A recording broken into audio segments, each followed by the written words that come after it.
Kapag may hangover ako, isa to sa mga hinahanap ko. Sa panahon ngayon, sikat na sikat talaga ang pares no? Bawat kanto yata may nagtitinda nito. Sa version ko naman, lechong kawali tapos yung chicharong bulaklak ginamit ko. Alam mo naman ng mga Pilipino, mahilig talaga sa putok-batok. Pero ito, medyo malapit yung lasa niya doon sa Paris Retiro. Sobrang dali lang din gawin, hindi siya komplikado. Liempo tapos itong chicharong bulaklak. Lagyan mo pala ng leeks, sibuyas, bawang at maraming paminta. Asin tapos konting patis para lumasa. Nga pala, pa-comment naman kung taga saan ka para mabati naman kita. Lagyan mo ng tubig tapos takpan mo ng mga 30 to 45 minutes. Kapag malambot na, pwede mo munang i-rest dyan. Pahanginin mo siya ng mga 20 minutes. Sa malinis na pan, mag-isa ka dyan ng sibuyas pare. 2 piraso pala ginamit ko dito. After 20 seconds, pwede mo nang ilagay yung bawang tapos yung luya. Haluin mo lang tapos mag-add ka ng tubig. 6 cups pala yung ginamit ko dito. Mag-add ka rin pala dyan ng toyo, 5 kutsara naman ginamit ko. Tapos 2 tablespoon naman ng asukal, kalahating beef cubes tapos itong paminta. Siyempre hindi kompleto kapag walang star anise. 2 piraso pala ginamit ko. Kapag kumukulo na, pwede mo na i-add yung pampalapot mo. Harina tapos tubig lang yan pare, pinaghalo ko lang. Takpan tapos kulo mo ng mga 5 minuto. After 5 minutes pare, pag malapot na, okay na yan. Pwede mo na iprito yung bulaklak tapos yung liempo.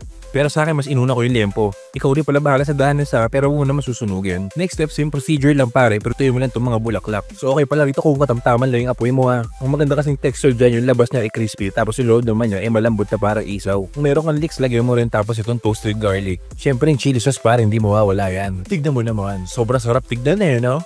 Hindi mo pa kinakain pero parang puputok na yung batok mo. Masarap palang iparas siya sa sinangag tapos medyo bukag yung kanin mo.